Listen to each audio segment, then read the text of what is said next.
Hello and welcome back. We're back at episode 6 now, Leanne, or episode 5, part 2. Which one rolls off the tongue better? I think episode 6 sounds much better. Yeah, that's right. At least we could say that, when we strike our very lucrative donut deals, we can say we've had 6 podcasts opposed to 5.5. That's exactly right. Yeah, so that's like a month and a half worth of podcasts. That's pretty exciting, that's right. really. Well, that's be at least worth, $500,000 in donuts a year. Well, like at least one donut would be good, wouldn't it? Well, we'll take one donut at the moment. Yeah. So, welcome back. I hear the actual pressure is getting to Ethan Rushock. Oh, is it? Yes, the donut pressure is getting to him, so we've just got to keep it going a little bit more. Ethan Rushock, we want donuts. Yeah, so it could be tax time, so he might have his defences down. So we might be the time to try. Yeah, I didn't think of that. So agreed. Yeah. Yeah. So we're currently on episode 6. So this is part 2 of the myths and legends of eBay. So, but this week, I know we've been hyping it up a little bit, Leanne, but we have hostage 2 rolling in. Yeah, exciting. I get excited when we get a hostage. Yeah, I know. Yeah, so I even reminded to feed them.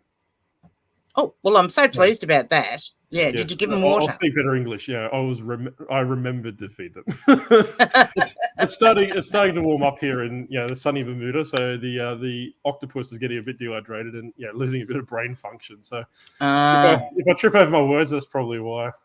Perhaps you should have a drink of seawater beside you, or a spray bottle. Yeah, you get a spray bottle with seawater and give yourself a spritz. Yeah, that's not a bad idea. You might get the ponderous pufferfish back. We're no longer nemesis. He's my best friend again. Oh, is he? Oh, yes, good. Yes. He's no longer fighting. He's been behaving himself, which is good. He might be able to come back and do like a menial job, like you just said, like spray me with seawater or something. Keep him occupied. Yeah. So what's new, Granny? Like you haven't been invading anyone's podcast? Oh no, sorry, you did. You actually were harassing Uncle Wayno. I did harass Uncle Wayno yesterday, actually. We did a bit of a listing live stream to get everybody working. They seem to be extremely popular at the moment doing the listing live streams. We've got a few happening. I did see. He's done a couple now, hasn't he? Like I missed the first he has. one. Yeah, I missed the first one. I wasn't there for the first one, but I did see you, hogging on the limelight. I think you had an American one as well. We did, yes. What is it with you and trying to steal Americans? Oh, well, I think it's my, just my personality. They just love me. Must be the head rollers. Perhaps they get attracted to that. Or I think, because see, there's another word. I think they call them curlers. Oh, do they? We're going to have to write these down. Yeah, so if we do have an international hostage one day, we don't offend them or declare war or something like that. Well, perhaps we should have a glossary of a translation glossary or something. Yeah, okay, that's a good idea. So what we're going to talk about this week is a bit of a continuation of the subjects last week. Like I said, we've got a live hostage this week who actually we can answer and bounce some ideas off as well. So, it's going to be a little bit of rehashing of what we spoke about last week, but also, a real life person, or hopefully they're still alive, a real life person's take on it. So they're a full-time reseller, to my knowledge. So I don't know, Greta, are you excited? Do you know who it is? I've got no idea who it is because you have given me absolutely nothing this week. Like at least last time you were throwing out a few hints, even if they weren't correct hints. Yeah, well, I've given the hints. I used the Among Us, tag on the story. No, I didn't get it. Didn't get it. No. Any guesses before I bring them on? No. Well, you're boring. Well, let's see. Okay, so we'll see. Well, let's talk about who's been wanting to come on. So Blake from Ballarat, who's Life of a Reseller, who's been wanting to come on. So you might have got him. And who else might it be? Could be 2 Aussie thrifters. Oh, could be. That would be good, or one. At least one of the two. I have seen Brad dress up in ladies' clothes before, so that would go with the he/she thing that I keep forgetting. What to call them. Yes. So that'd be fun if it was one or other or both. It could be Judder, I suppose. So Diary of a Flipper. Yes. Although he's a bit. Well, I was about to say, I think he's locked himself in the elimination chamber. So yeah, I was going to say, I think he's a bit busy with his elimination chamber. Because Wayno's doing that. Uncle Wayno's doing that. So I actually tried to get a bit of sneaky information out of him yesterday, but he was very tight-lipped. Yeah, okay. So Wayno's not playing the game. No. Yeah, so Wayno's really good. If you've got to keep secrets, that's. Yeah, he knows he's good at that. He knows where John the reseller is buried, so his secret safe with us. All right. Oh, hang on.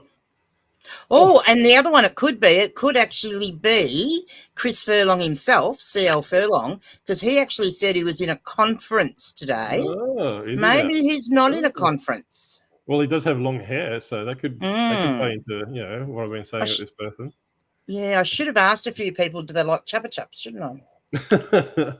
Well, maybe that might have been a clue, or that might have been a red herring. I don't know. You never know with you.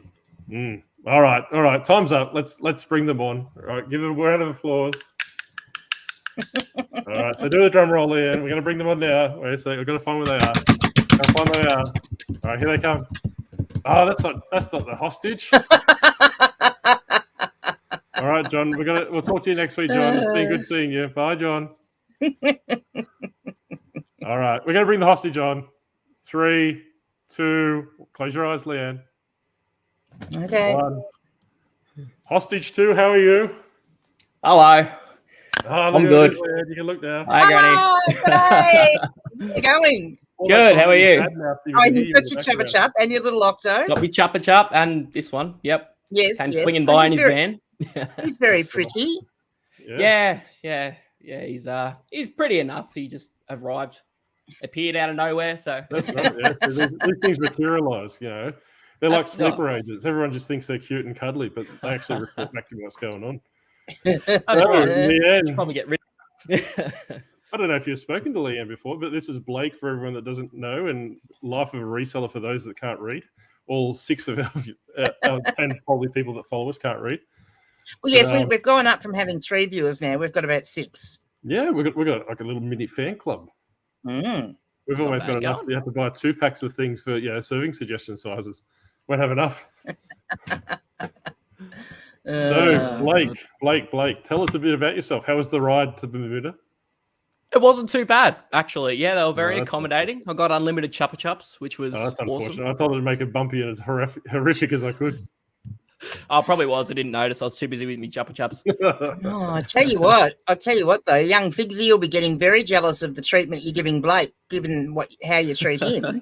Yeah. Well, I've been trying to collect the set of horrible facial hair, so it's like Pokemon. Right. You got to catch them all. So there's plenty of us around. That's right. Oh, there's no choice, believe me. Yeah, like Grumpy Granny was doing a waxing before she came. Oh, for goodness sake! No, I don't. That's a bit modern for me. I do a bit of plucking. I thought you were about to say you like to grow it out. Well, she does. Can't you tell? That's enough. Yeah. So Blake, tell us a little bit about yourself, mate. What do you do? I resell stuff. All right. That's a good show. Let's roll it up. Believe it or not, as the name says. Full-time reseller here in Ballarat. The cold place. It's cold. We've actually got sunshine today. I couldn't believe it. Very Could not believe it. It's still cold though. Still had a bit of a frost this morning.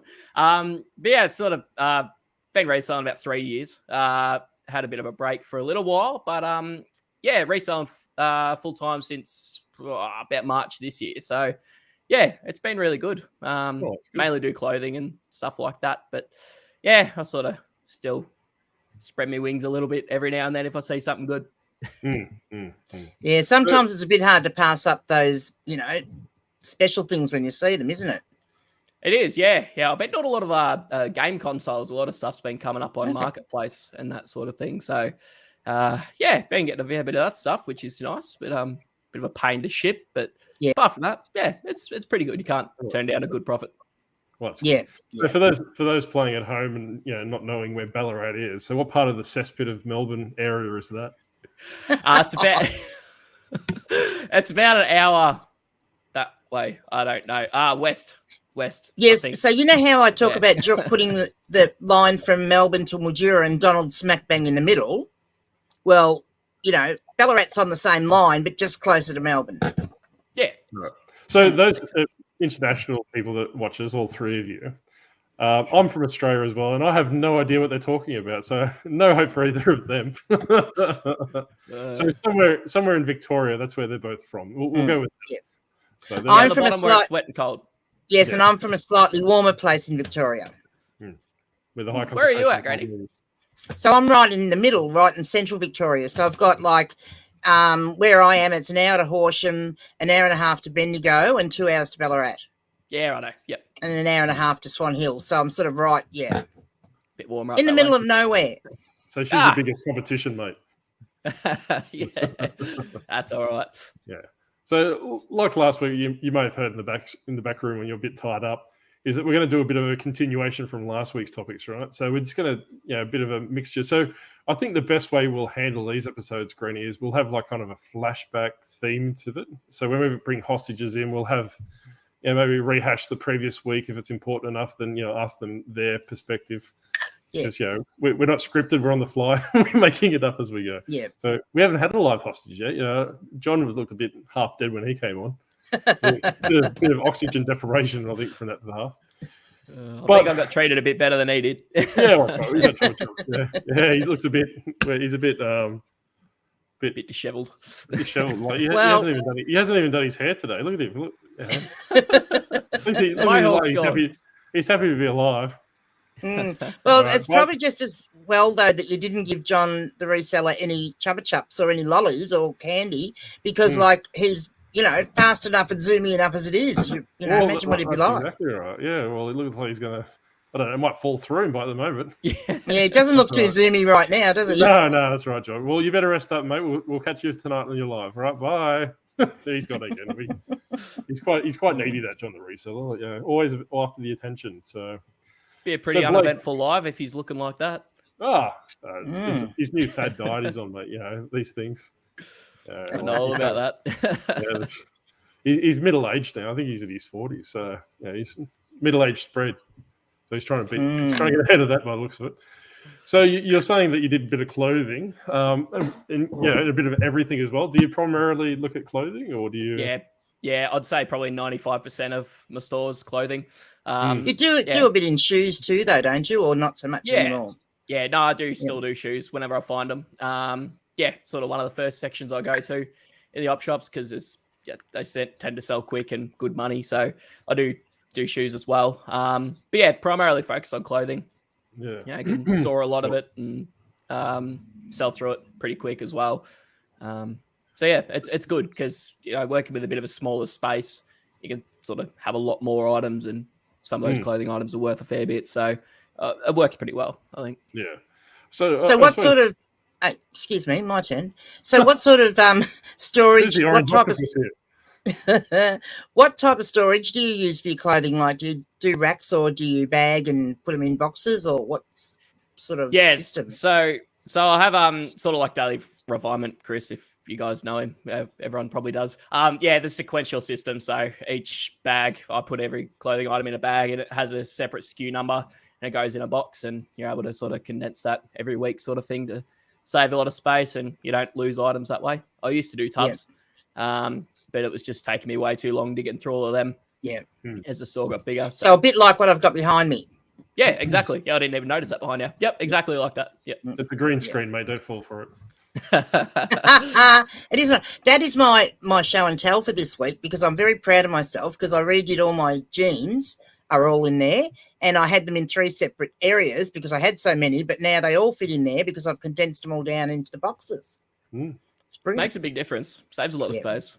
So, for those playing at home, and partly for me as well, because I have no idea where to get them, what boxes do you use? You go, Granny. Yeah, you go first. You go first. The guests first. I'll actually get mine from it's a shipping box place in Australia called Signet. They have boxes that you buy sort of in bundles as well, and so I get the 500ml by 200 by 200. So they're sort of a bit on that longer end sort of thing, and it fits pretty much perfectly the width of most clothing items.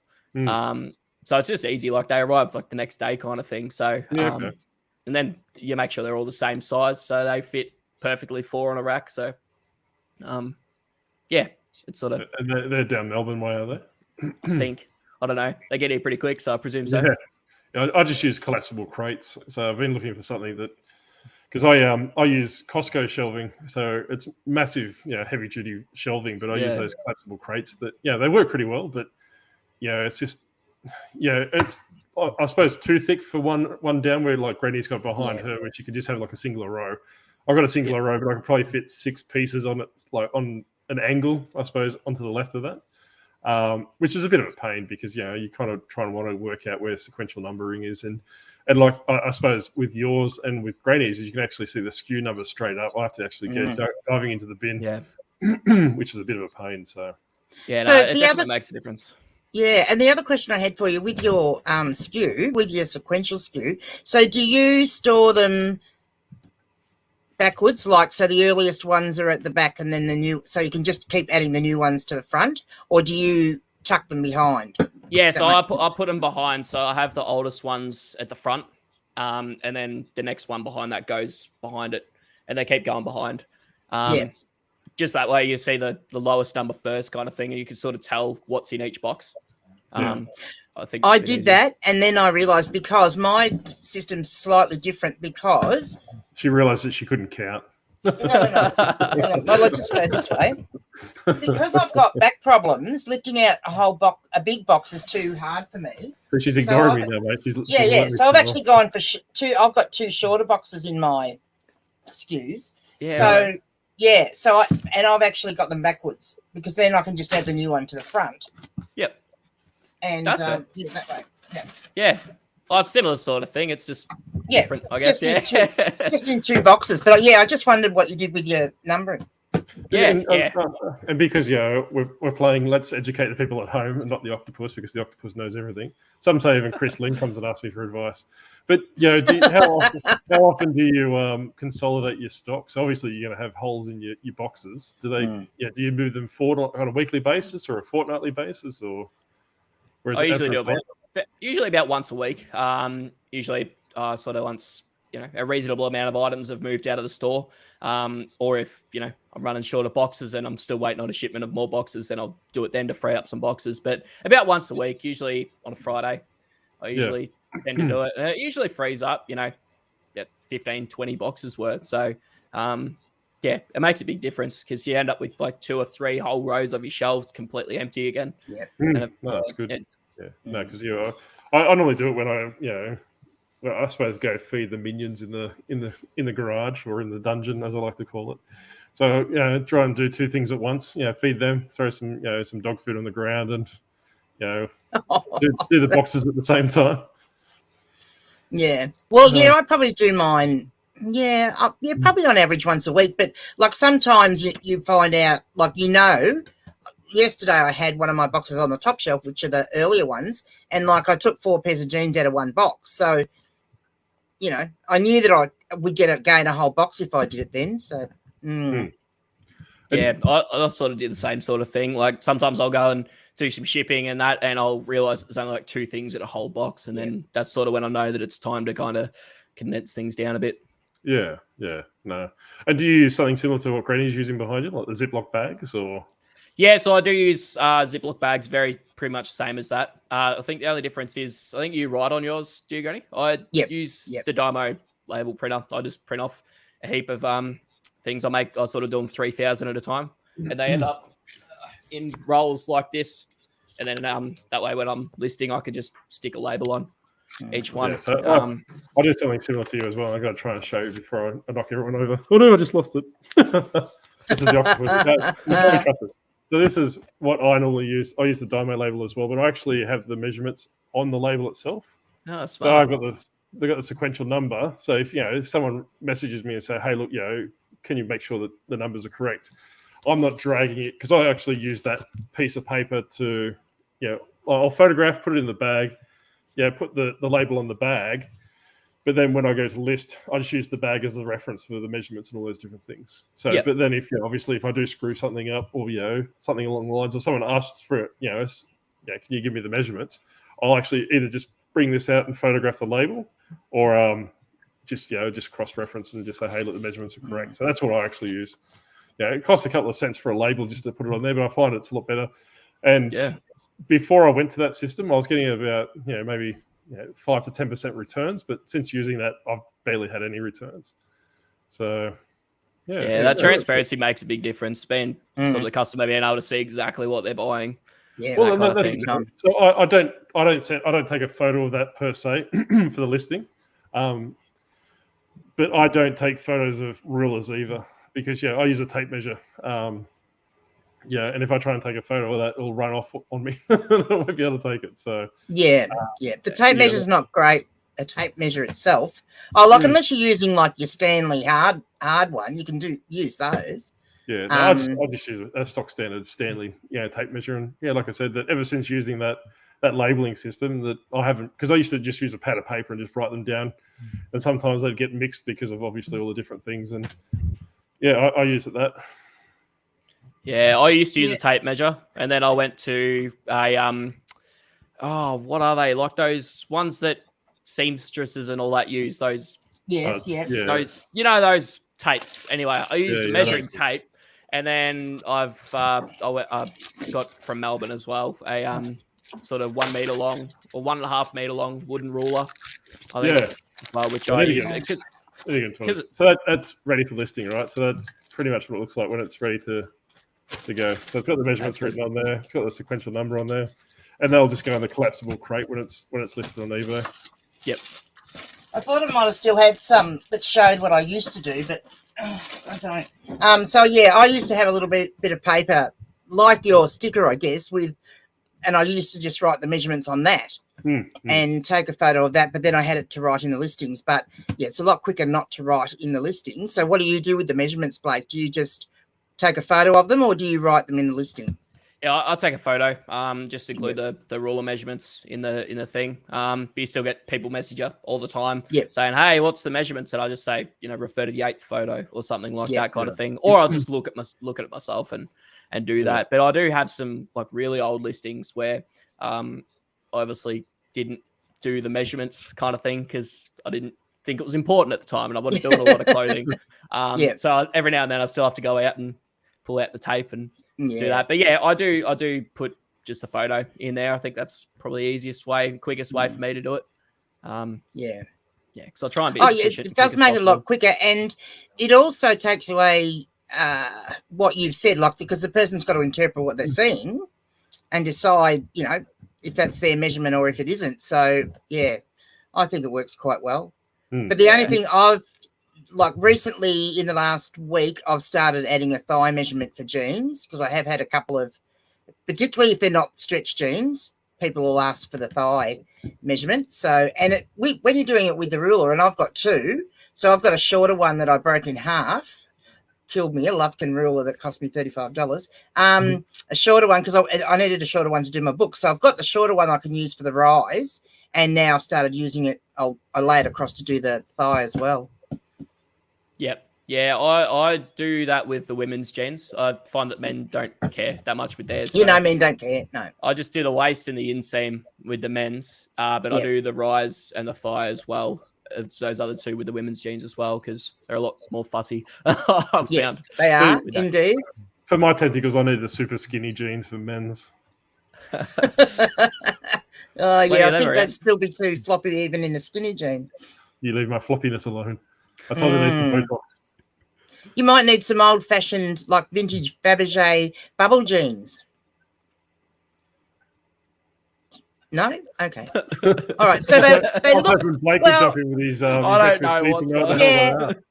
I actually picked some up a while ago, and I think I ended up selling them for about $95, but they were around back in the 80s, and like they look like you never squeeze into them, but they were a bit like an expander thing, like...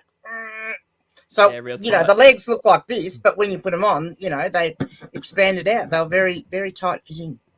Yeah, right. Yeah, so how do you actually measure the thigh? What part of the thigh do you measure? Like the top of it near the fly, or? Yes, no. So I measure across from the bottom, like where the crutch seam is. So if that's and you've got your crutch seam there, so you just measure straight across. Yeah. Okay. Because someone reached out to the Octopus and asked for a thigh measurement, and I said, no, I just ignored them, like a good eBay seller should. Make sure you do that. Make sure You probably thought they wanted a chicken thigh or something. Well, that's exactly right. Yeah, obviously, hey, I'm an octopus, not KFC. Don't look like the Colonel. But John's giving it. Blake's giving it a good go. With what? Your dodgy moustache. You try to look like a little younger Colonel Sanders. It's a very retro moustache, really. I remember moustaches like that from the 70s. Oh, I'm just trying to relive my best years, you know. I missed that part. Come on, I was going to say you wouldn't have been born in the 70s, would you? Oh God, no, I was born in '99. Yeah, well. So he's just brought the median age of the podcast down, Granny. It has. We're floating around 43 at the moment. So. By many years, yes. So Blake, did you watch our video last week? Yes, I did. So do you have some thoughts on the topics that we spoke about? Yeah, I agree with you for the most part. What? No, you've got to agree with me. No. Yeah. Well, both of you. You both got good points. I got the better points. We'll go with that. All right. So let's talk about the points. Yes. Yeah. So what we're going to do is, before we go into anything, how's everyone's sales been this week?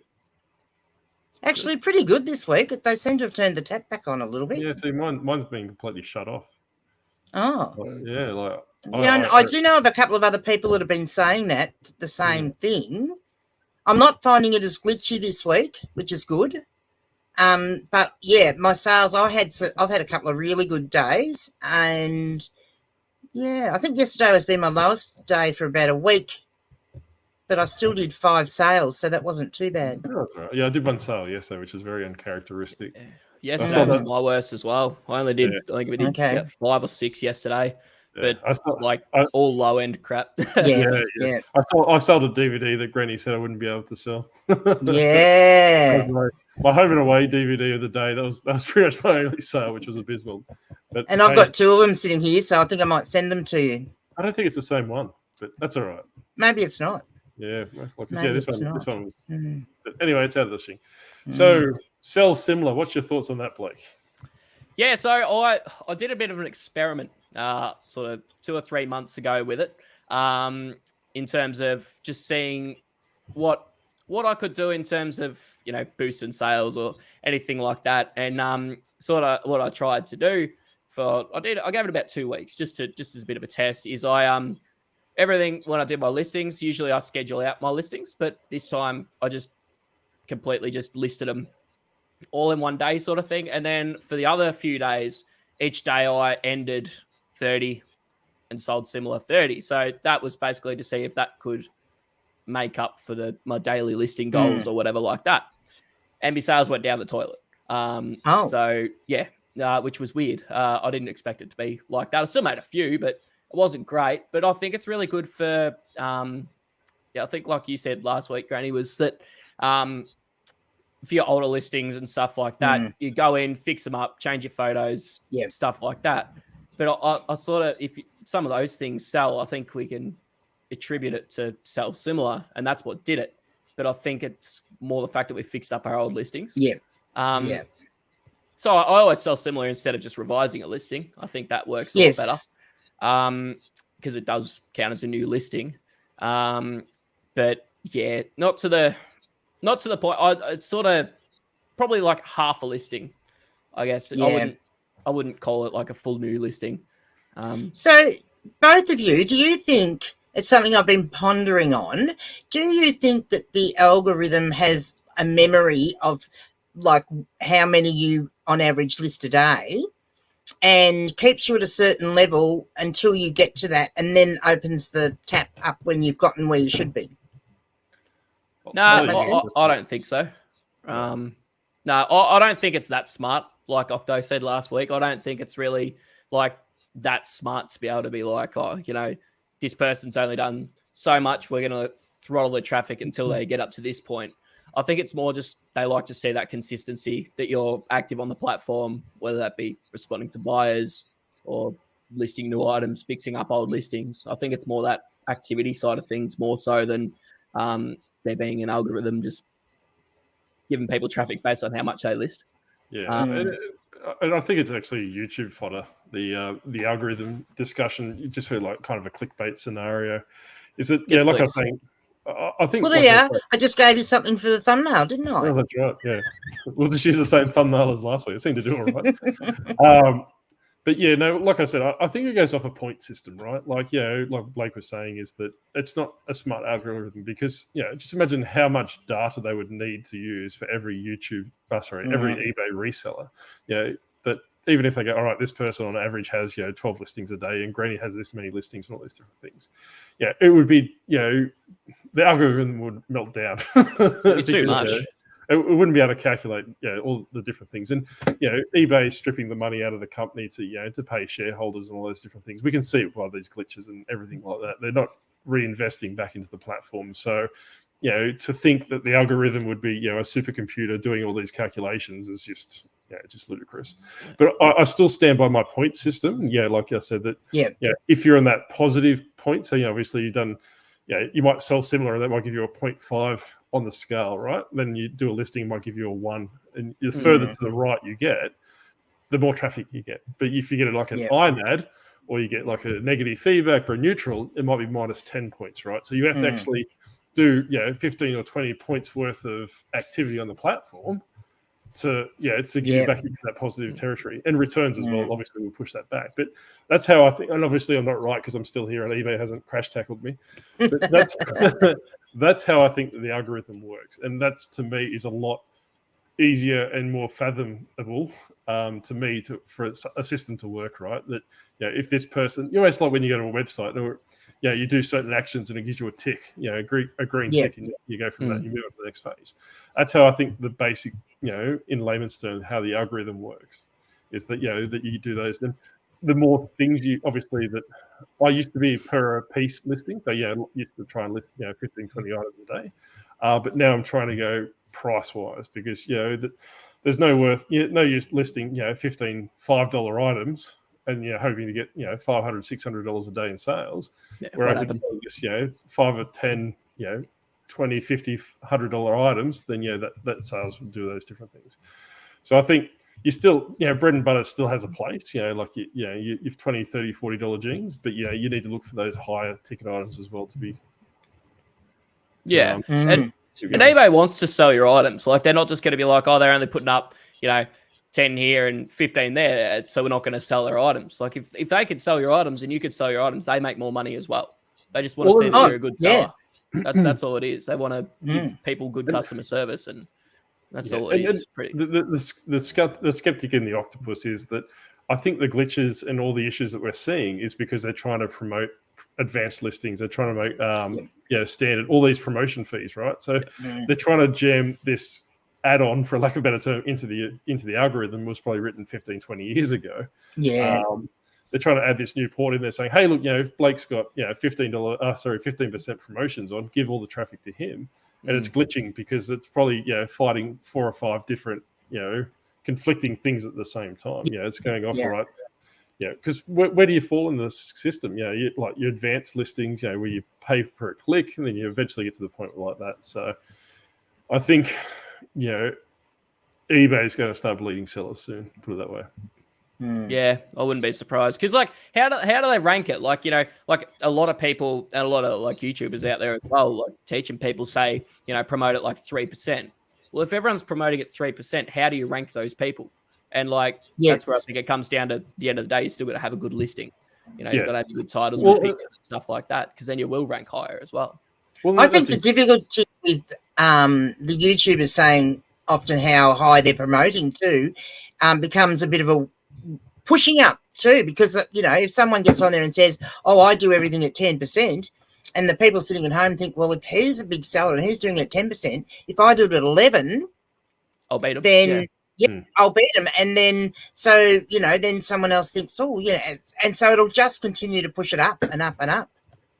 And that's I think that's going to be eBay's downfall, right? Is that it's going to get to the point where the fees are probably 30 to 40% per transaction, and it's no longer fathomable to do it. Like, with the increasing prices and all these different things, wholesale, that you'll pretty much get to the point where your wholesale profit margin's gone because eBay's fees chewing up the lot. So I think that, but they've also just launched off-site ads as well, which are Google ads. So.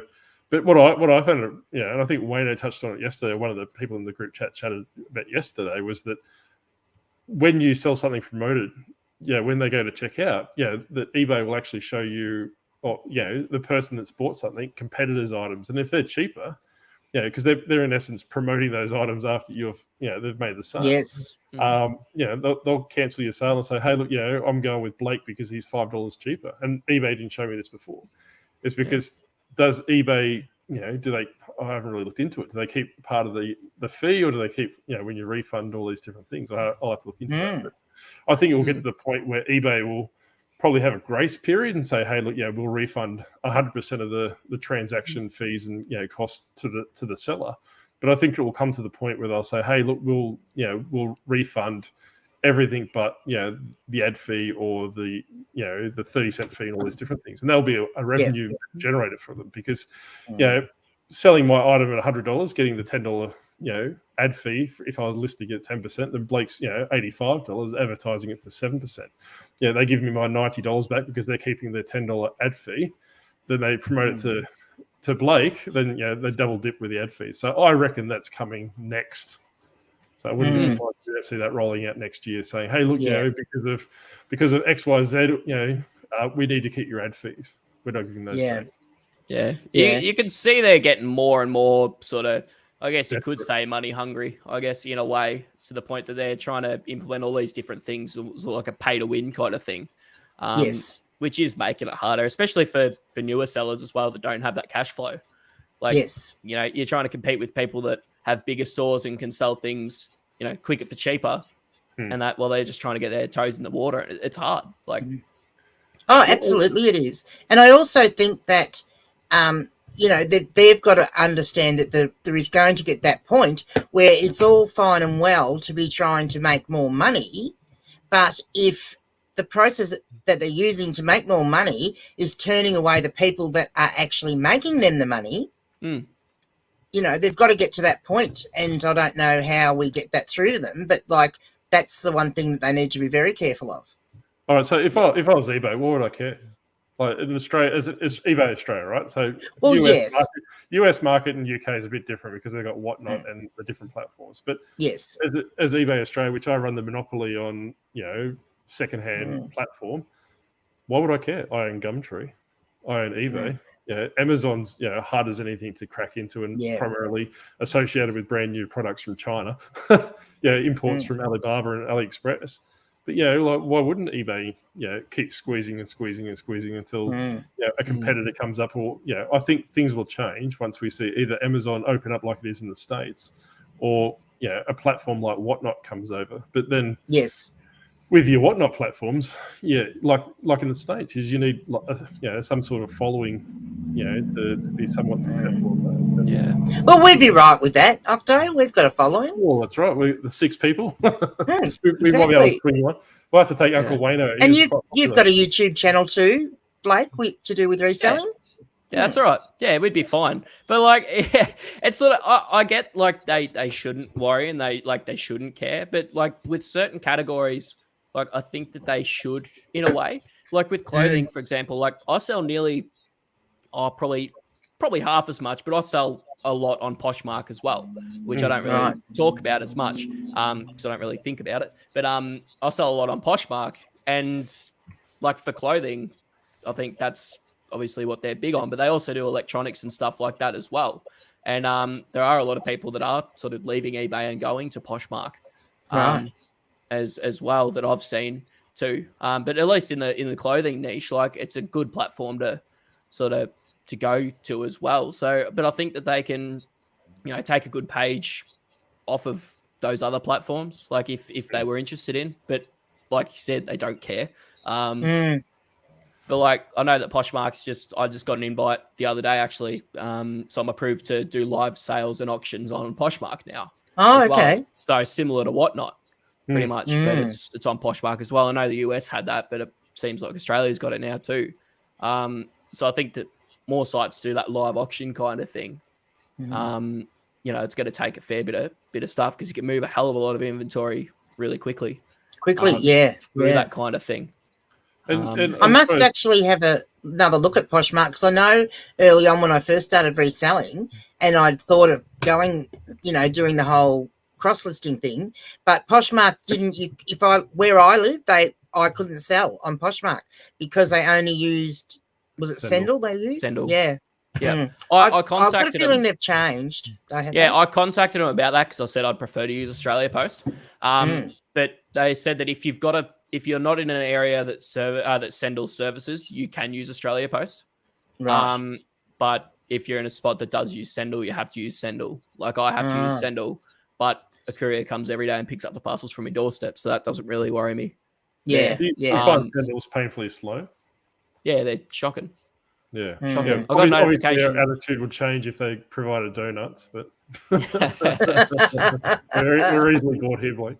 Yeah, no, they're very slow. Yeah, and the other thing is too, like if you're using Australia Post for eBay, like it'd be nice to be able to use your Australia Post for Poshmark too, because that's just going to help with your banding, isn't it? It does for sure. Yeah, and that's why I sussed it out because I'm like, you know, I want a pretty decent band with Australia Post, so it'd be nice to be able to get those discounts, but apparently not. But the buyer pays unless you otherwise specify on Poshmark. They pay for the shipping anyway, so you anything. So, with the shipping on Poshmark, geez, I can't even think. Is that paid directly to the shipping company, or do you have to? Yeah. So I was under the impression in America that they just basically put a label. Yeah, the Poshmark sends them the label. They just put it on and off they go. So yeah, that's right. They're independent of them. They're pretty much partnered with Sendle, I'm pretty sure. So the buyer pays a flat $7.95 no matter what the item is. And they just send you the label and then you can just stick it on your pack and be done with it. So it's pretty easy. It does have advantages then, doesn't it? Yeah. It's so much, like it's quicker to ship on Poshmark than it is to ship on eBay. Yeah. Just to bounce off of what you just said there, imagine how much eBay would change the landscape if they turned around and partnered with Australia Post or Aramax or something like that and said, regardless of what you bought on eBay, it's $7.95 postage. It'd be huge. Huge. They would, their sales would go crazy. That's exactly right. That's one way of generating income opposed to using all these different things. Partner with a courier or even Australia Post. Make a set rate, which doesn't go to the sellers. All the sellers do is get a label from eBay and they say, here you go, slap this on the parcel, regardless of the size. We'll pick it up, or you can drop it off at the post office and off it goes. Yeah, it's one less thing for us to deal with. Like it makes it easier for us. And for them. I don't think we touched on this last week, but international shipping looks like global shipping is coming to Australia, like on eBay. But they probably need to run that similar system, because they looked at Orange Connect with that warehouse system, which really only catered towards people probably selling irreplenishable stocks and all those different things. But I do think that if eBay does bring in like something similar to what you're saying with Poshmark, is that half the sellers' issues and complaints will probably just go away, because that does resolve an issue for them. Is that eBay takes carriage as soon as you get the label and it's accepted. eBay takes control of everything. So they don't. It's no longer the seller's responsibility. To chase the parcel or to look where it's going, or from that perspective, eBay takes over from there. Yeah. So I think they don't want to deal with much though. Like they seem to try and deal with as little as possible and kind of leave it for us as well. And that's exactly right. And I don't know if you're in any of the Facebook groups, but I kind of get, and this is only from a visual, observation. I actually haven't spoken to these people. Is that the eBay seller panel? I think that's what they refer to them as. It's almost like they're brainwashed by eBay that. They really, when you say, "Oh, hey, I'm having this issue," or this is what's going on with eBay, they jump to eBay's defense, and it's like, well, no, this is the stuff that you need to report back to eBay. You don't need to. eBay's, like when one of the ones that I seen a couple of weeks ago was the the payment on best offer, the automatic payment methods or whatever it was called. Then they're like, oh, eBay's looking into that. Yeah, you just have to wait. And it's like, well, no, you need to feed this back to eBay saying, hey, look, there's rumblings, in the reseller community. And they probably are doing this. It's not, not trying to push them down or pigeonhole them into a certain thing. But these are the, without being defensive, saying, hey, look, we'll take it on board. Hey, this is what eBay is currently doing. But, you make a valid point. Every second day we see something about this, and this. People aren't paying for their orders and, holding it up for 4 days. I will push it back to eBay and have eBay bring down some sort of communique through the Facebook. Yes, exactly. They're really bad with communication. Oh, they are. Yeah. And I mean, with the reseller panel too, do you think it has an effect for us as resellers of used goods? Because I believe there's only one person on that panel that is a, second-hand person, like that resells used goods. Do you think that, that makes a big difference for us? I think. Well, the thing is that, and this is talking out of turn again because, I don't know these people personally, but if I was in that situation and trying to take over the world, I'd be strongly focused trying to move eBay into directions that benefit my business. Yes. I'll leave it at that. Okay. Yeah, well, that's what I think too. So I think because the majority of the panel are focused on new stuff, that they're not going to be putting their priorities towards what we need. No, that's right, and and they might not get any extrinsic benefits from eBay, like monetary payments or any remuneration periods. But is there any other perks? There's obviously be perks behind that. So, oh yes, I'm sure there would be. I'm sure if they tried to contact, help the, what is it, customer service, I bet their responses are probably a bit more on the positive side than ours may be. But like I said, it's like I'm only going off speculation of what I've actually seen in the Facebook groups and the interactions that I've seen with the some of the panel members.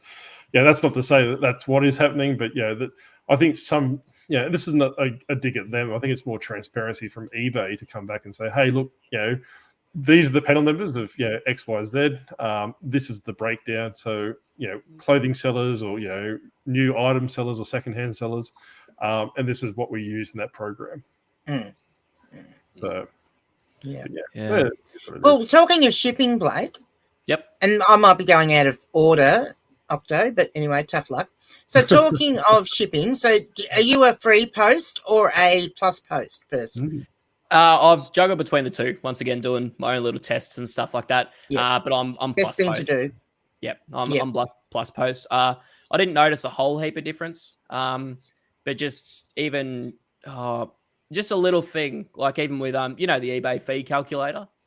Yes. Like that thing there. You plug it in like the exact amount, like a certain amount plus posts, and then that same amount with the post included.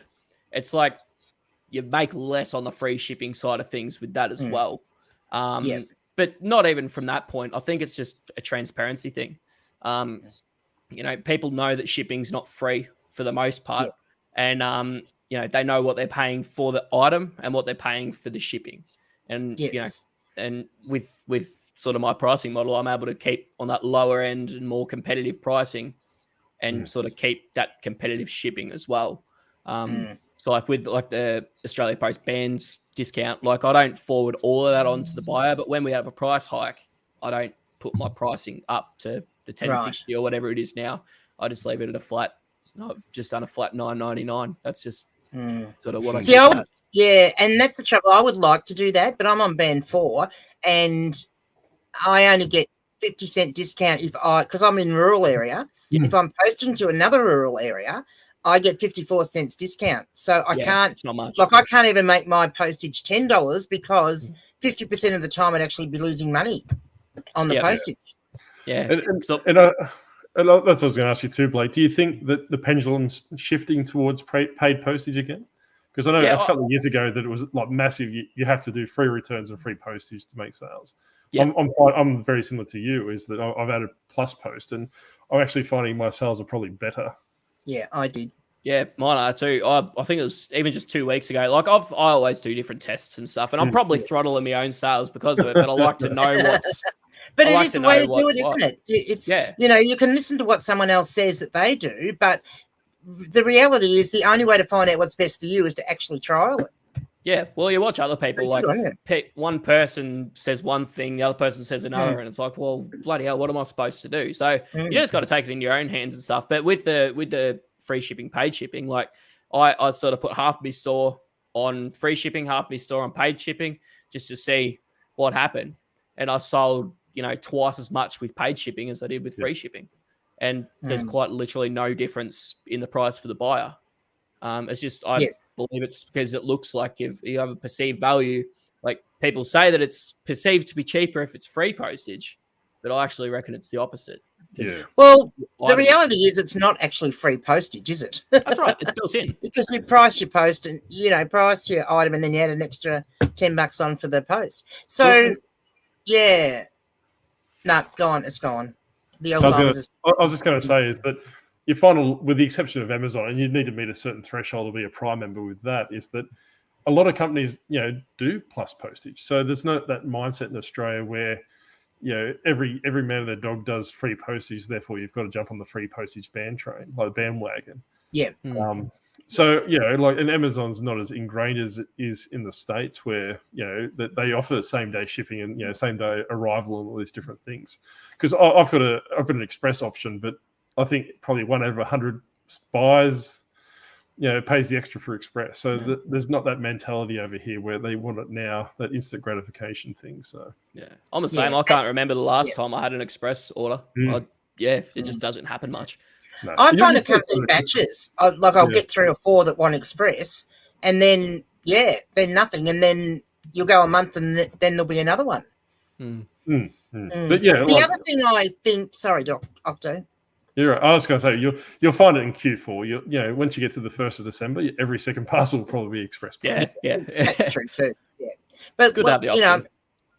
Look, the other advantage I find, and it's just a personal thing, I suppose, with doing plus post, is that when you get best offers, it makes it a hell of a lot easier to work out whether you're going to accept that offer or not too. Yeah, you don't have to worry. Oh yeah, hang on, I've got to take that much off. That'll go in a medium bag, so I have to take this much off. Yeah, I think there's a place for both different things. Like I've got a really expensive pair of Nike Air Jordans on sale. They're like $350 or whatever. With something that's more premium, I do free postage because I think it's like a consideration kind of thing, like servicing that higher amount. Same with the Patagonia fleece that I got that's like $200. But with everyday things, it's just easier to have that paid post. And like you said, like it's easier to calculate. When I had half my store on free post, half on paid post, I'd be like, oh, geez, that's $25 offer. That's all right. Didn't realize it was a free post one. And I broke even on the whole thing. Like, it's just confusing, I think. And it's just easy to see. That's it. Yeah.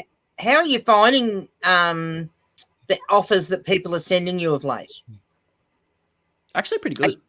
Pretty good. You're not finding that you're getting lots of low balls? I am. On the expensive things, I get low balls. Like I had like an $80 jumper up the other day. Someone offered me $5, and I'm like, no. I just laugh when I get that. But for the most part, it's pretty good. But at the same time, I'm pretty lenient with what I do. Like usually, if it's a not completely outlandish offer, if it's profitable, then I'll usually take it. Just to get sort of the ball rolling for the day. Sort of that's just how I kind of see it. But I don't want to hold on to items. But I'm also, if I know what something's worth, I'm not going to go pricing it, dirt cheap, on an offer. Like, yeah. I bet overall things have been pretty good, but you do still get low balls. Yeah. I got one this morning. They offered me $10 for a pair of jeans. Yeah, right. Yeah. Not happening. But, it's hard for me because I generally price my stuff so it's competitive in what has sold. Yep. But like I'm almost at the point where I wonder if I should start pricing it. I don't want to price it too high, but should I be pricing it, at that lower price, but add on 20% because I'm going to get all these, silly offers? See, you could. I've got to say, I depends what it is, and something like what Blake was alluding to as well. If it's bread and butter items, you're probably better off having set price points. With your more premium item or your gold-plated items, I think I referred to them as last month, that's probably where you want to kind of move your bread and butter items. If you're making profit and it's it's easily accessible, move those out the door quite quickly. Don't hold on to them. But with your stuff that draw people to your store, like your Nike Jordans or the things that your guitar behind you that obviously you should sign and put on eBay because that's what you probably do. No, I'm going to learn to play it. Oh, really? How long is that going to last? But with your bread and butter items, I think you want to move them through really quickly. With your premium items, you want to keep them there just to have something for the store appeal. That someone might come in looking at those Nike Jordans. They're like, oh yeah, well I'm going to watch that and I'll get it in a couple of weeks when I get paid. But let's see what else he's got in his store. So they'll go through the store and they might buy 2 or 3 jeans or a couple of shirts or whatever he sells. But if those Nike Jordans weren't in there and just it's full of bread and butter items, there's no draw to that store, I suppose. Kind of a flow on sale system. So yeah, for sure. Because yours is more of a what's the word? You say it, Blake. You do more sales at a lower price. A volume based kind of thing. So I probably pick up a lot of stuff that most people don't or wouldn't. A lot of your basic sort of, I guess I usually call it like men's modern kind of thing. I guess just your normal basic everyday things. I still obviously check the sell through rate, but I'm probably more lenient than other things. But because I price it at market or even just $1 below, not to try and undercut or race to the bottom and stuff like that, but just to be as competitive as I can.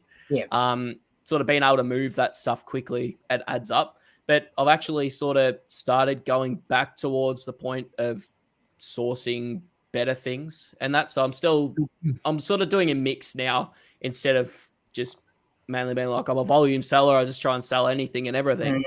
It's more, I'll still sell those other brands, but, I'll try and actively source the more expensive, better items as well. But mix it in with the bread and butter stuff. And I think that it really, and this is what I've noticed because I've been selling on eBay for probably part-time for the best of 10, 15 years, is that what caught me out very quickly was that I didn't look at certain periods through the year, right? So generally from about March to September is kind of a slow off period. So where I was stocking all the the really high priced items, they weren't moving as quickly. So what you were saying was being a volume seller, always need like a hybrid store where you're primarily sourcing that volume stuff in that period. So you can in out, but you also want to be sourcing the high end ticket items for the Q4 period because that's where people have got the cash.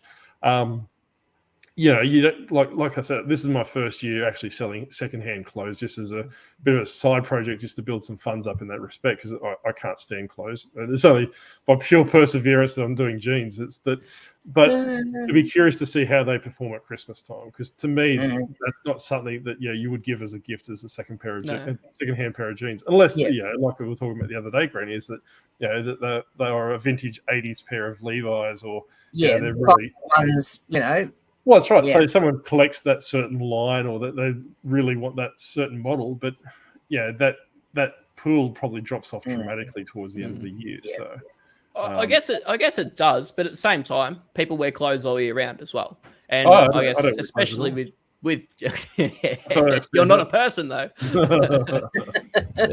Stuff like jeans, people do wear jeans all year round. I guess, but it's sort of one of those niches I think that will stay pretty stable. But it will probably die off a little bit, but it might go completely opposite. So, it's it's unpredictable. You never really know. Well, and that's part of the reason why, I suppose I gravitated to jeans as just like a bit of an easy target. Because like you said that everyone wears jeans, and this I think Granny and I were speaking last week about it, was that jeans is almost like a casual dress wear. Like if you go out for dinner. You go out for dinner, everyone wears jeans. They don't dress themselves up unless they're going to those different things. So you're right. Jeans are something that will sell all year round. But with like jumpers and cardigans and all those different things, there's a strong drop off of those. So I'm very selective what I source. And I'm starting to source, like denim shorts and stuff along the lines of that. In addition to my different things, it just is primarily as a bread and butter component of the store where I'm trying to do all these different things at once as well. But yeah, I get what you mean. Like I'm sort of similar. Like I guess sort of as we're coming sort of to the end of winter, start of spring, I'm starting to source those other things. But it's almost like I do opposite sourcing in a way. Like in summer, I'll get all the other stuff for cheaper. And then in winter, like I'm still buying board shorts. Like I've got a person reach out to me sort of thing. I'm buying 50 pairs of, your normal bread and butter board shorts off them for like $2, $2, $3, $4 a pair kind of thing. Because I know that in a few months' time, they're just going to go. Yeah. So it's sort of, you've got to be opportunistic and just take the opportunities that you do. And that's right. And I did the same thing last week because one of the op shops around here was having a half price sale on their winter stuff. And there was some items there that were too good to leave behind, paying $2.50 for them. And so I bought them and I've just stuck them in a box and put it in my front room because there's just no point. They're all jumpers and stuff like that. I'm not going to list them now because now I'm starting to list the longer sleeve tops and going into that spring wear. I can't see the point in wasting my time listing them. So that's going to be a winter box. So this time next year, I'll have, well, not this time next year, but just before winter starts next year, I'll start having stock, already put away ready to list. Yeah, it's a good way to do it if you can afford to sit on it. But even so, like I just list everything. Even if I pick it up, I'll still list it because it's on my store. Like I'm still selling, heaps of board shorts. It's still one of the bigger categories. Like it's not an expensive one, but you get them for cheap. I don't think summer stuff is needs to be done the same way as the winter stuff, really, because there's a lot of places in Australia where it's hot all year round and you're still selling summer stuff all year round, I reckon. Yeah, for sure. And further to what Blake was saying as well is you're thinking too small, Granny, like international markets. Because, if you list now, you're like that, you could potentially, get the northern hemispheres moving into, into the autumn, winter things. But I think I'm more like Blake, as I'd actually just rather throw it up because, going back to our first episode, like the death pole thing is that, you'll eventually get to the point where you run out of room or, That's true. You'll come around next year and you're like, I really can't be bothered listing this stuff. I'll just redonate it. So that's what's so good about international stuff. Like I'm selling almost all of my shorts and stuff like that exclusively to the US at the moment. Like a lot of it is going international. It might only be a $20 pair of shorts, but they'll pay the $40 shipping to get it over there, which makes no sense because it's not worth it. But obviously someone still wanted it. Someone liked it enough to buy it. So you've always got that market as well. I think it's sort of underrated a bit as well. I don't think people realize how much money can actually come from international sales. Well, absolutely. And I think we talked about it last week, Rennie, is that, one of my items that I list in my store is that, I target specifically the international market because that it quite quickly sells out in their market. And we've still got readily access to it. So I just pick it up for retail. I don't even get a discount on it and, make 3 times more money just selling it to that international market. So that's pretty much, like I said, back to my original statement in the first week is that I think, like what Blake was saying, is just list it as soon as you get it because then it's out of, and you've got an opportunity to sell it. So well, you're still storing it. Like whether you're storing you are. You're still storing it, but it's in your inventory system up there for sale. So True. And when you sell similar, you can destroy your store with it. Yeah, exactly. Yeah. Well, I do the sell similar, but I only do 5 a day, so I certainly won't be doing 30 a day now. No, well, I was just trying to see if it could be seen as a substitute for listing, which were you changing anything on them? Were you changing anything on them, or you just they were just honestly just my ended older and items. It was just a strict experiment to see.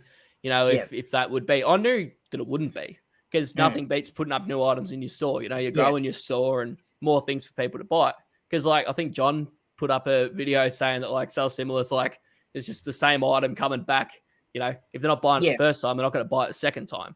But I was just able to prove it to myself and that sort of just get your ass up and start listening. It's sort of. There's no shortcuts. There's no laziness about it. You got to grow your store to make sales. It's as simple as that. I suppose leading into our next topic is that you like a bit of wholesale, but what do you prefer, wholesaling or actually thrifting or going to the op shop? I prefer thrifting because it's fun, Hmm. but in terms of growing a business and scaling, I think that wholesale and getting bulk lots is probably the way to go, because thrifting's just it's inconsistent. Like yesterday I went out, it was awesome. I had an overflowing trolley. I spent hundreds of dollars, I had an awesome day. But the week before I went to that exact same one and came away with like 3 or 4 things. Yeah. So you can't run a business on that. And I think that, having that option is good to have wholesale, but it's so hard, especially in Australia, to find a good one. Because I'm starting to get to that point where I want to look into that for jeans primarily, because that's sort of my clothing line sort of heading into there. But like I've got lots of categories of stuff that I originally, and I was able to get it when I could, and it would sell well and for good money. But things like leather belts and leather handbags, vintage, of course, just like me, I couldn't get enough consistency, because you'd go to the op shop one week and there'd be, 3 or 4, and that'd be great. But then the following week there'd be none. Yeah. So that's the hard part with thrifting. Yeah. But it's fun. Yeah. It is fun. Yeah. It's good. It's just a cream on top, really. Yeah. As Chris always says. Exactly right. Like, unlike Granny, I don't want to get into the wholesale secondhand clothing line, because, like I said, I don't derive any enjoyment from secondhand clothing. I'd realistically like to get, some sort of automated system where I'm getting brand new products like through a wholesale arrangement, than just using multi-quality listings and, using thrifting, I suppose, to substitute that. Because if I can automate that process where, I'm ordering it in from a supplier, it arrives, I process it, make sure it's all there, put it away. It'll just tick away. And like I said last week, is that, my other store, which was primarily focused towards new multi-quantity listings, I haven't touched that. I've touched it once a week, just maybe update a couple of listing numbers, and it still sells every day. Where the second-hand store, like the Octopus store, is primarily, constantly, and it gives you that really sporadic numbers, where the other store, which, like I said, it's only touched once or twice a week, is almost you can see the consistency across the store. Yeah. So, And look, it is so nice. I do have to say, I picked up 2 Kathmandu skirts, and exactly the same, just different colours. And how nice it is to be able to go sell similar and didn't have to change a thing apart from the colour. Like, Even do you find many brand new with tag items out there, Blake? Like in the op shops and stuff? Yeah. Oh, not a lot. And if I do, they're priced up the arse. Like there's not a lot, unless they're in those lower end brands. Or if, a store's shut down and they've donated a heap of stuff. I see a bit of that in Melbourne. But once again, it's sort of lower end brands as well. So I don't really find a lot. I've actually found more in wholesale recently of the brand new stuff than I have in the op shops. So because in Bermuda we find a lot of brand new with tags, upper brands, like Levi's and all those different things. That like I was showing to Granny a couple of weeks ago, as I found pretty much a brand new without tags 80s Levi jeans that went overseas. I think they went to Korea for $200 straight off the bat. Yeah, right. Nice. And the price is the exact same price as what the second-hand Levi's are. So, like I said, but what I'm finding, and this is probably the question I was leading towards, is that I like finding those ones because they're generally true to size, right? So I don't have to that much brain power to go, all right, this is the measurements, this is the measurements, these measurements. 99 times out of 100, I'll just go, all right, it says 36, 32, or whatever it is. I'll just roll with that figure. Because it's a brand new item. It's clearly hasn't been worn or clearly hasn't been washed. I'll just roll with that. And they're the ones that I'm trying to work out how to get sourced to that. Oh, yes. But however, now let me just tell you this one, because there are quite a few out there that you'll get that aren't like new with tags in the op shops. And I've got one in particular. Look, it's about a 2-hour drive from me to Oyen, but they have a brilliant, and everything's $2, all the clothing. But they seem to get stuff that's perhaps been mislabeled, because quite often I have picked up stuff from there and really good brands and stuff. But when I get home, and even though it's new, and you can tell it's new, but the measurement on the tag is nothing like the actual measurement of the jean. And I think that's how it's finished up where it has. They must get some wholesale lots from somewhere, I think. of stuff that it has been mislabeled. Yeah, I've got a few like that as well. Yeah, so I've never come across those because I do a random QC checks of a couple of the garments, and it's pretty much what someone's this is going to sound pretty morbid, but it's probably someone's estate sale and they've just donated what they've bought. So because for both of you, question with new with tags, do you list it as a new item with tags, or do you list it as a pre-owned item? Not new. I list it as new as well. Yep. I've had it a few times, like if I get it like out of a bale or a wholesale and stuff, it'll still be wrinkled and stuff like that. And I don't iron a lot of stuff because it's a lot of... Well, you're a bloke, so yeah. But it's a lot of extra effort. Like I haven't found to make a massive difference. But if it's got a couple of small wrinkles, I'll just say, I'll make a quick note. Look, it's brand new. It's never been worn. It's wrinkled from storage or something like that. Yeah. But it's still new. It's never been worn. So I'll still list it as brand new. Okay. I'll do something similar, but I'll just say that due to possibly like retail storage or something along the lines of that, that's where the wrinkles came from. So well, see, Granny's started taking a different tack on that because eBay actually treats new in a different category than they do used. So essentially, if you're listing a new, even though it's jeans, it's going into new jeans, not into used jeans. So if you want to keep your used jeans ticking along more, and I just list them in the used jeans section. Yeah, I guess. And I just say they're new with tags, but pre-owned new with tags. Yeah, I guess. But then if you're looking for those people that are after new jeans as well, you're probably not in that sort of. Well, that's right. Kind of category there, but either that or I'll list it as new with defects if it's got like too many wrinkles or something like that.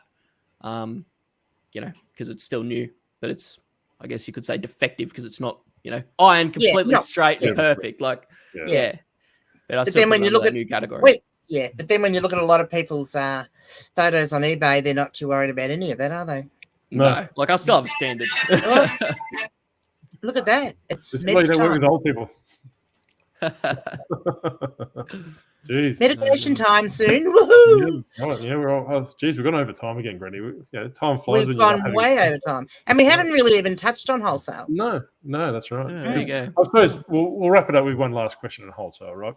And Blake and I had a bit of a conversation about this previously. Is that I personally think that wholesale is flavor of the month at the moment. And it's going to get to the point because I think a lot of people, and correct me if I'm wrong, Blake, because you do wholesale, is that wholesale's a little bit more expensive, but you get the stock come to you, right? It is, yeah. But I think with all the YouTubers and, obviously a lot of people, putting wholesale out there and all those different things, it's going to get to the point where the demand outstrips the supply. And it could possibly be there now, right? And I think that unless you already have pre-existing channels like Blake does and a lot of the other people that do it primarily through that sourcing, it's going to be prohibitively expensive because that I know I was talking to one of the Octopus's friends and they were saying that Levi's, for example, they were wholesale, which was like $16 or $17 a pair, where I can get them quite readily accessible for $7, $6, $7 or $8 a pair, and sometimes half price, right? And I can pretty much outdo myself with what I would want from a wholesale lot. I can pretty much pick up in a day through my sourcing run. But I do think. Sorry. It depends where you are too. Like if you're in America, like I know that their channels in like the US and the UK and stuff, like their channels are a bit better than us. Like for me, like honestly, I'd just say if you're in Australia, like look international as well, because I've tried nearly every wholesaler in Australia, and like some are good, but it's harder to find good quality stuff. And I think. And Granny and I, Granny not personally, but she did. She knows someone else. Is that we did a wholesale lot of off a person, I suppose. I'll leave it at that, because they may be someone that's known in the community, and the wholesale lot was probably trash. I'll say at best, and break even at worst. So, like you said, a lot of the people that probably use the wholesale are probably selling the scraps in Australia. You probably they'll go and they probably run their own eBay store under a different name if they're smart, not the same name.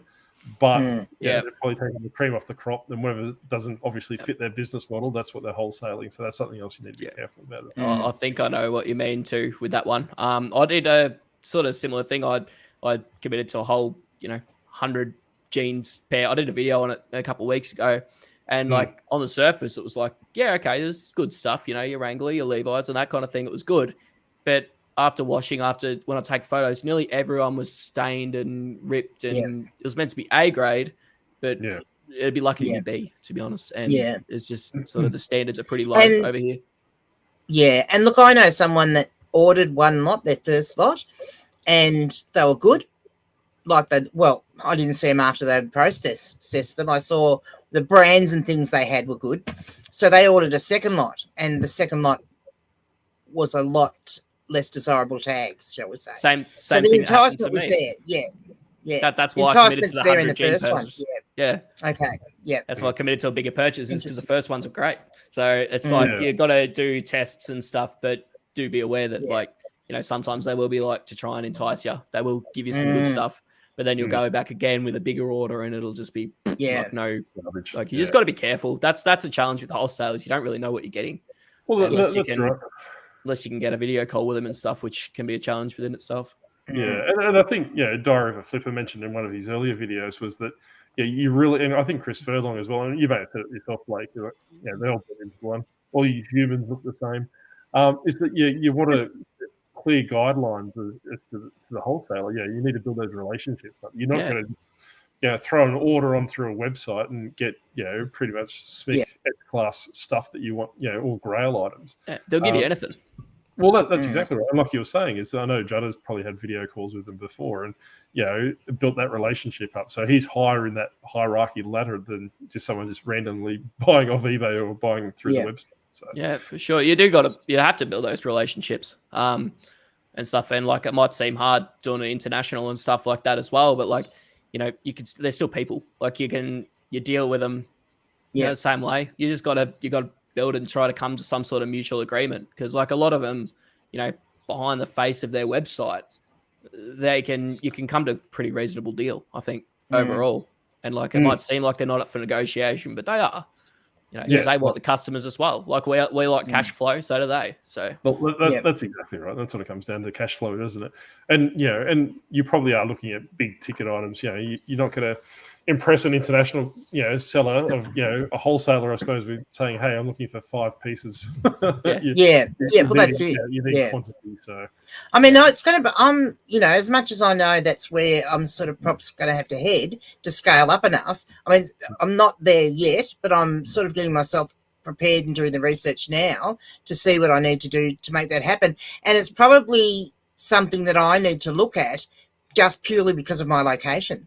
Because everywhere, if I can get stuff delivered to my door instead of me having to travel 60, 70, 100 kilometres to be able to get to an op shop.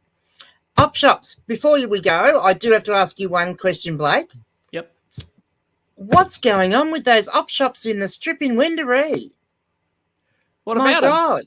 Oh, they're so expensive. Yeah, I know. They're going up the crap. I know.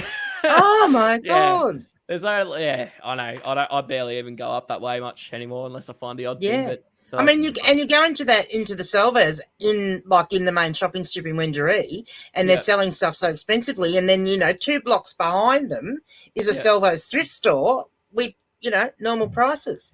Yeah, the one in Delacombe. I know a few people there and stuff. They're really great, but they have bucket pricing. It's all shirts are like $3, all jeans are $3, all pants, shorts are $2. And that's great. That's the best way, because they have a full shop all the time, and they got a line up like at the counter. People just buying. So that's where I need to go. Yeah, little tip for you. Don't clear out all the good stuff, but but there's none of those stores around anymore that do that kind of bucket pricing, I think, and they probably make more than everyone. Yeah, and look, a lot of the small independent ones in the country do, but they haven't got people coming in there all the time. From that are resellers. So I've got that advantage. But no, it's a good way to do it, I think, because they could just they move a hell of a lot of stock. I can tell you that. Yeah, well, because that one that one in Wendouree, like particularly the Salvos, I think they think they're a designer store or something. Because the last time I went in there, I think they wanted $35 for a pair of Sass and Bide jeans. Yeah, there's a pair of Blundstone boots I found that were $80 and they were pre-owned. And there was also like, I went in there to look at the men's jeans. And the last 3 times I've gone in there, there's been no more than 5 pairs of men's jeans on the rack at any time. Wow. And they're pretty much the same ones that were there 2 weeks earlier. So it's just, I don't know what they're up to really, but they can do their own thing. I just probably won't buy much from them. Yeah, exactly. There you go. So if any of our 3 followers are from Salvos or Vinnies, do bucket pricing because that's how you're going to make the money. You'll sell more. You'll make so much. Oh, they will make so much more. Yeah, but it's, All right, I think we should wrap it up. So Granny this week has got the honours of doing the shout outs because apparently I screwed up someone's name last week and called them a pole head. So, so Granny, is there any? I haven't seen any octopuses yet, so no one's tagged me in any octopuses. Oh no, I have. I have seen an octopus. Now, there you go. Blake's got an octopus. Who posted that? Someone did. Yeah, and someone posted a TikTok. Who posted the TikTok of someone actually cooking squid? Oh, we won't talk about him. Yes. So, someone did that. But yes, please send in, or no, let me know on Instagram if you have got a picture of an octopus, or post it and tag Octo or myself or both, and so that we can show your pictures of the octopuses. That's a octopi. That's a very long plural.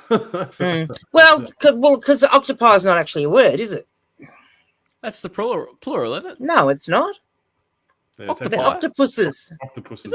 Is it? Yep. No such a word as octopi. Wow.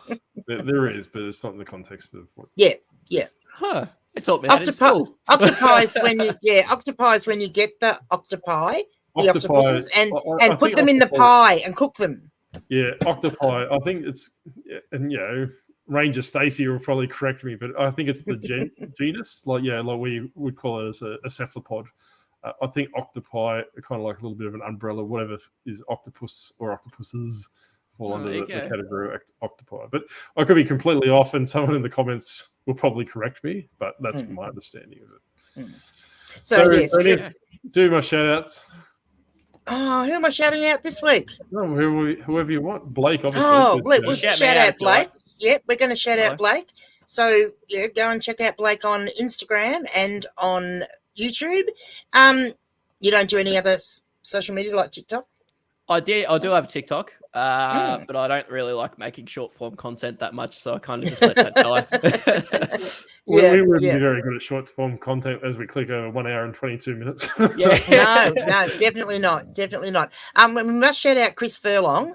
We did mention last week about his charity, and it is going great. And we had a live stream again last night on his channel and raised over $500 just in that one live stream. So, get into that and have a check out Backpack for Vic Kids on Chris Furlong's channel. And Chris also gave us a shout out for our podcast. And that probably explains the -6 subscribers that we lost last night. Perhaps it did. Don't be mean. And yes, we've got a few people, and I should have written their names down. I will shout them out next week that do help, that do share our content a lot on Instagram. What about someone that does Thursday and Tuesday night? Oh, John. Well, John, he's there. He's in the thing. Hi, John. Yeah, shout out to John the Reseller because he's always promoting our channel, which is great. And he has live streams on a Tuesday and Thursday night, so there'll be one tonight, 9:30-ish, I think, normally he starts, and goes through to the wee hours of the morning if there's enough viewers wanting to keep going. And it's a listing live stream, so they chat for 10 minutes or so, often longer, and then work quietly if you want to, or you can keep chatting for 30 minutes and get your listings done, and then they have another break and do a chat. And it's a great way because if you're working on your own, it keeps you entertained, and it's good. All right, I think John might have to have a bit of a lay down. He looks like he's got some bag under his eyes. Yeah, he might need a little nap before tonight, I think, by the look of him. Looks like he's got lockjaw, but all right. We'll see you next time, John. Bye, John. There he goes. He's off. Yeah, so sleep. That's why it looks like that. Yeah, that's right. Well, apparently, but yeah, I think that wraps up episode 6. Wow. No, it's gone very quick. But thanks very much for coming on as our second hostage, Blake. No, thanks for having me. It was fun. The length of this episode, we could have split it into 2 and made 2 episodes. No. We're just going to click over the 4,000 watch hours in one episode. Well, I guess we'll find out whether people like to watch a longer episode or a shorter one, won't we? Yeah, well, last week went pretty well, actually, like an hour and a half, and that's doing pretty well. But good. I think, everyone subscribe to Blake's channel. I'll put it in the description 24 hours after this goes live. It's not to ruin the surprise of who it is. I think you're already in there. Yes, I think I'll use you weekly anyway, so I'll just leave you there. So. I'll just leave you there. You got me 1 week. I'll leave you there, so no one's going to know any difference because it's just don't take it out because then they might get suspicious. Yeah, I'm ingrained. But go check out Blake's content. It's phenomenal. You just have to put a paper bag over his head to get rid of that horrible moustache. But hey, not everyone's as good looking as the octopus. And it's a lot more manageable. I can handle the moustache. I can't handle Chris Furlong's long hair. So hey, I used to have long hair down below my shoulder blades. So you're lucky I cut that off. I was about to say, I think you complete the package there, mate. I won't tell you what you look like. I don't know. I won't have much hair left anyway soon. So it seems like everyone's going the way of the octopus, getting a bit of a shiny nose. Just trying to join the club. That's right. It's a very popular club, mate. Everyone loves being a bald octopus. But anyway, well, thank you very much. We're in the process of negotiating the capture of Hostage 3, Granny. So if you're looking at John's picture, that kind of gives you a bit of a hint as to very quickly who Hostage 3 might be. I'll leave it at that. So that's your hint. They don't know they're being targeted, but they will soon enough. Yes. And please, if you've got some topics that you want us to talk about, let us know.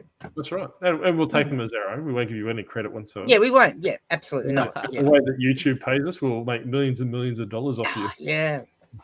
Oh, look, every week when we get an extra 2 subscribers, we're just getting closer and closer to becoming monetized. We're almost getting to the family bucket meal at KFC. Yes.